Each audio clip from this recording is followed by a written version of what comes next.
Hi, இன்றைக்கி என்ன ஒரு வீடியோ மட்டும் ஒரு சூப்பரான வீடியோ தான் பார்க்க போகிறோம். என்ன வீடியோ அப்படின்னு பார்த்தா தம்பி சர்ப்ரைஸாக கிஃப்ட்லாம் வாங்கி வச்சுருக்கேன். அதாவது தம்பி வந்து நாளைக்கு வந்து காலேஜ் போக போகிறான், அதாவது ஊருக்கு போக போகிறான். அது என்ன சர்ப்ரைஸ் ஆகலான்னு பார்ப்போம். பெருசாக சர்ப்ரைஸ் ஆவான்னு கூட எனக்கு தெரியாது. சர்ப்ரைஸ் ஆனால் சந்தோஷம், ஆகலைனாலும் ஓகே பரவாயில்ல, கொடுத்து பார்ப்போம் என்ன பண்ணுறேன். ஃபஸ்ட்டு கிஃப்டை இதுதான் கொடுக்க போகிறோம். உனக்கு ஒரு கிஃப்ட் வாங்க, கண்ணு முடி முக்காயா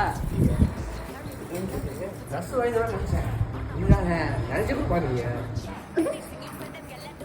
சென்டா வேற வழி இல்லை. இல்லை சென்டா ஏன்னா சூப்பர் சூப்பர் ஆனா தெரியல